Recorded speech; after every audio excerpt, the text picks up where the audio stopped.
Hello and welcome to Working Scientist, a Nature Careers podcast. I'm Julie Gould. This is the second episode of a series called The Last Few Miles, Planning for the Late-Stage Career in Science.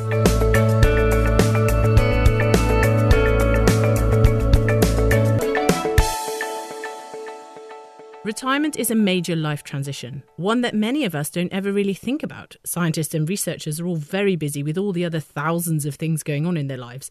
How could you possibly find time to think about retirement?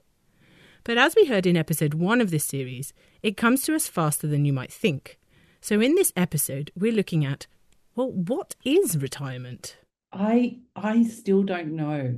This is Inge Mewburn from the Australian National University in Canberra. She is a later stage career researcher who, at the moment, is planning on retiring in about 10 years. When I think about it in my mind, I think of my grandparents who were retired the whole time I knew them. And it seemed like they went to the shops a lot, and ran errands. And seemed to have this weird daily routine when they it took me ages to realize they didn't have a job. I lived with them at this stage for quite a bit of my childhood. So I was up close and personal with retired people. So it never seemed like rest to me. They seemed quite busy. And then I've subsequently observed lots of people in my academic career retire and just still be at work every day.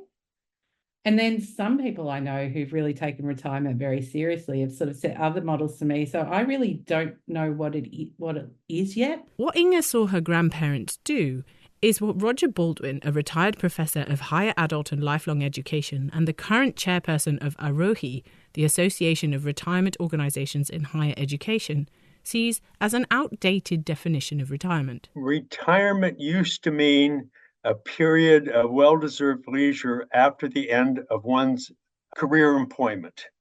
If you Google the word retirement and click on images, you mostly see pictures of people sitting on the beach, playing golf, or sailing on a sailboat. It's this concept that retirement was a period exclusively of not working and of leisure. So I actually did this. I Googled retirement and looked at the images. And he was right. There are a lot of photos of white or grey-haired men and women in warm, sunny climes, sitting on deck chairs, drinking a cocktail, and smiling like they don't have a care in the world. Retirement has a much more complex meaning in today's world. In fact, I'm not really sure that retirement as a term is very meaningful anymore, but I'm not sure what the alternative is. But basically, it's an open-ended period after the conclusion of one's main professional employment that has almost infinite potential opportunities. So it can, for some people, continue to mean a period of leisure, or for other people, it can be an opportunity for continuing employment, perhaps on a part-time basis or a volunteer basis, but a period of continuing engagement in a way that is fulfilling and enjoyable to the retiree. That could mean, as Roger said, taking your leisure time seriously and going somewhere to lie on a sun lounger and drink a cocktail. But for many academics, it means continuing with what you've been doing for the last 40 or 50 years of your life, something that has brought you joy and fulfillment and meaning. Roger believes that it's incredibly important to look at this particular stage of the career ladder. There's so much evidence that if people can find purpose and meaning and opportunities to continue contributing, they'll reap all kinds of benefits personally, but all kinds of benefits for the society as well. Another reason to look at scientists in later stages of their academic career, says Shirley Tilghman, the previous president and emeritus professor at Princeton University in the USA, is because there are simply more people in this career stage now. If you look at the demographics of the faculty across all institutions that I know of, certainly here in the United States where I've studied this, we are seeing the graying of the professoriate, the graying of the academic workforce. Individuals, the mean age is getting older and older and older. One cause of this growing sector is that there have been hiring freezes across academia, bringing fewer younger people into the professorship positions. But another reason is this reluctance to think about retirement. I grew up in an age when many companies had retirement ages of 60 and 65. Now that just seems implausible today. And it's implausible in part because we are living well longer. And so retirement ages around 60 or 65 just don't make sense. Shirley formally retired from Princeton University in 2021. I formally retired, and I love to tell all of my colleagues that I'm retired because it's almost a word that people are afraid of. And so demonstrating that one can live a healthy and happy and fulfilled life retired from the job that you last had, I think is a message I'm trying to deliver all the time. And so what does this happy, fulfilled, retired life look like for you? Because I know that you're still active in publishing and getting involved in committees and all sorts of things. Yes, and I think I do need to be very clear that my retirement meant formal retirement from Princeton University, where I'd been employed since 1986.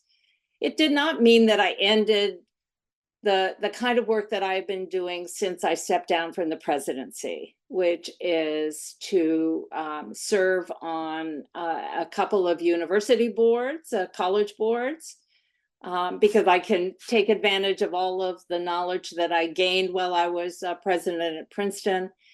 And what has actually been great pleasure for me is to continue doing some science policy advising, particularly around the area of philanthropy.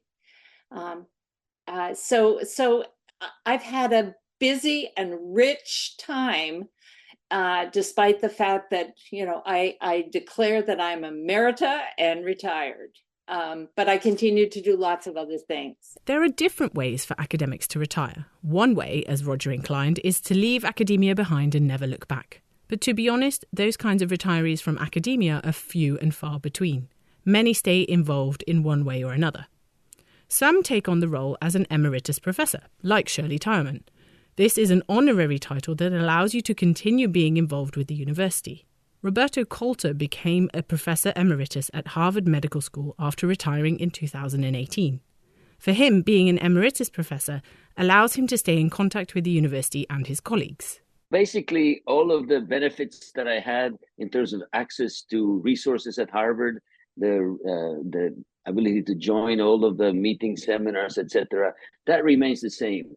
In fact, they even were giving me an office, but I never used the office because I was a lot remote, and I'm also doing a lot of work on the main campus, not at the medical school. So, but the important thing really as a message to people who transition to emeritus is that there's many ways to transition to emeritus. In my case, I signed off that I would no longer be getting grants. Of course, I no longer get the salary, but other than that, I'm not running a laboratory. My interactions with my peers could remain the same. Carlos García Canal, an 80-year-old emeritus professor of physics at the University of La Plata in Argentina, also took this title so that he could continue teaching at the university. The emeritus professor appointment is for the honor, only honorific title. But at the university, you have the right to lecture. And for this lecturing, you are paid with an amount very, very small, but it's enough for the medical problems to pay the medical assistance. When Carlos first retired 15 years ago, it was a big shift for him, and ultimately one he didn't like. I think that at the moment of the retirement, I feel some kind of depression because I feel that perhaps it's the end of my activities, but it wasn't that. I start convincing the group of research that was under my direction that can be still useful for the research. And I was accepted. They decided that I can be a kind of person for consultations in science, and not only in my own group, but in all the department. He told me that he was required to officially retire from being a working academic when he turned 65. At this stage, Carlos handed over a project that he was the director of. Yet now that he is 80 years old, he is still involved with this group and its research. I'm working still hard on research, and I'm lecturing. For example, tomorrow I have a lecture of electromagnetism at the university. So I'm very happy to be in a mental situation that allows me to continue with my career of a professor of scientist in my university. I feel that I'm still with some success in these activities. Carlos's working weeks aren't 40, 50, 60 hours long anymore, and since the pandemic, a lot of his teaching has gone online. So I go to the university 3 times per week during the morning, and during the afternoon I work at home, connected with the computer, with my students, with my colleagues, etc. And if I'm tired, I take a rest. Another position to take on is adjunct. Juergen Reichardt is an adjunct professor at the Australian Institute for Tropical Health and Medicine at James Cook University in Australia. As part of his role, he is still required to be active and is regularly evaluated. His next renewal, in fact, is in the middle of 2025. You really need to publish. You really need to be in grants. So it's not that different from being active. It's just that you don't get paid anymore, but you are very much evaluated, especially when it comes up for renewal, whether you're actually doing stuff or whether you're just sitting on your bum and twiddling your thumbs. Or Juergen hopes to continue working in this way as long as he can. With a proviso, as long as my mind works, I'm happy to continue this as a lifelong activity. It's clear that inevitably I will slow down. So I do keep quite active, and maybe having that pressure that I need to renew it, that I need to demonstrate what I have done, the settled pressure, because if I lose the office and the title, I won't be happy about it, but it's, I don't get paid. So the consequences aren't as big, but so maybe that settled pressure also helps me a little bit, that I keep my CV up, that I keep doing things. But there are things that I enjoy, and so I continue to have results in terms of publications and grants. So for me, that's the way it works. And for as long as I can do it, I do want to continue to do it, ideally lifelong, although I fully understand at some point it will be at a slower pace than it's now.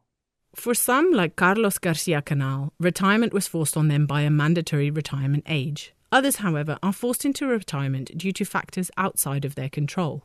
Graham Crowe, an emeritus professor of social sciences from the University of Edinburgh in the UK, has been retired for a few years now, and it was a trip to the accident and emergency room with a diagnosis of late-onset asthma during his late 50s, as well as poorly parents and a long-distance working commute from Southampton to Edinburgh, that brought his retirement into perspective. Health and family relationships and family responsibilities, and indeed partners retiring, those sorts of things, they all start to sort of factor in a way that I think, when I was 45, I wasn't thinking about those things. But by the time I was in my later 50s, they were sort of coming to the fore, partly because other people were going through, or had recently gone through the same things.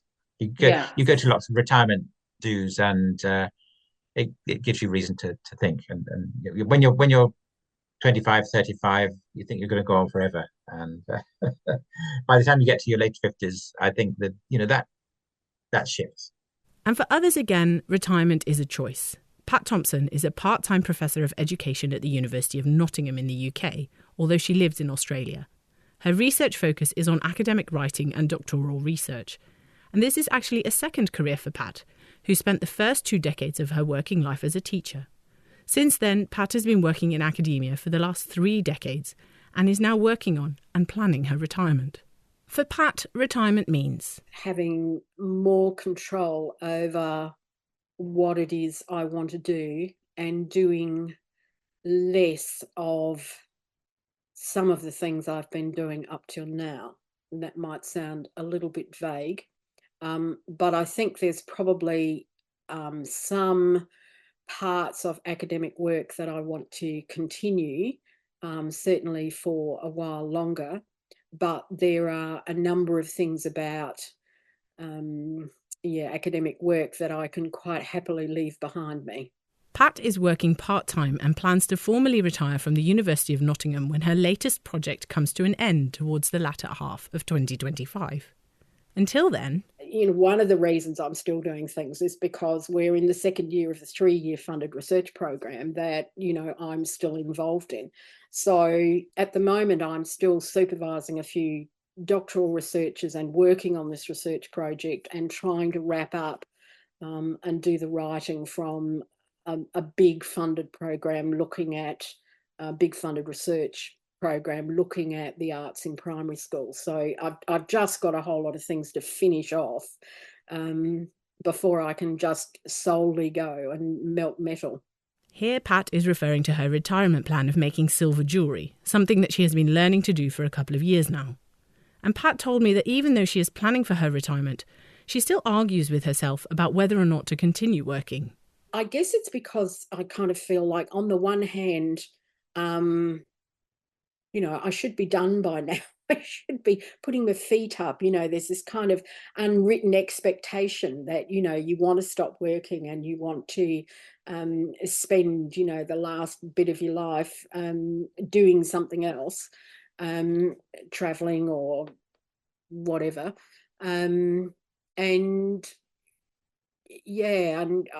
So I've always just been, I guess, wrestling with this notion that, I really should stop doing this. And the competing notion that, no, actually, I'm really enjoying what I'm doing. And as long as I appear to be productive and doing something interesting, it's okay to keep going. As an older academic, I wondered if Pat ever felt pressure from her institution to step back and retire. She told me that she didn't. And this was because she's still actively contributing to research and bringing in money. I'm pretty productive. I publish quite a lot. So the kind of base level assessment of what I provide for the university is probably still considered to be, kind of reasonable. So in the UK, where a professor would be expected to be contributing a certain amount of papers and books that would be rated as it's a 4-star in the UK context, would be rated at that level as your contribution to the institution. And I take that pretty seriously, and I do feel that as an obligation, and so I think I do that. And I think until this last round, I've also always brought in a fair bit of money as well. So I think in terms of, the kind of key indicators that the institution might use, and I've had a lot of doctoral researchers. I've supervised a lot of doctoral researchers as well. So I think I have been pretty productive, and I think I've also pretty clearly signalled that I'm winding down now, and so I don't think I'm going to have any pressure to retire if I stick to the timeline that I've set. As with Carlos García Canal, Pat Thompson hopes to find balance between purposeful, active engagement and commitments to academia and the freedom and flexibility to choose activities, leisure or otherwise, as they come along during her retirement. Others find this more difficult, including Roger Baldwin. In retirement, one of the benefits of it is the freedom and flexibility, and you want to be able to take advantage of that. And I haven't developed the comfortable balance between engagement and having the flexibility to take advantage of opportunities when they come along. Like a friend called and said, hey, there's a really cool river cruise in Europe, and I need somebody to go with me. Would you be interested? Right now, it would be a challenge, unless it was like six months or a year ahead, it would be a challenge for me to do that. The old work-life balance issue that is an issue for young people remains an issue for retirees as well. It has a different character to it, but it is still that work-life balance issue. That's absolutely right. In the next episode of The Last Few Miles, we'll look into another factor that impacts how people approach retirement, and that is this overwhelming feeling of potentially losing your identity when you step away from working as a researcher. Thanks for listening. I'm Julie Gould.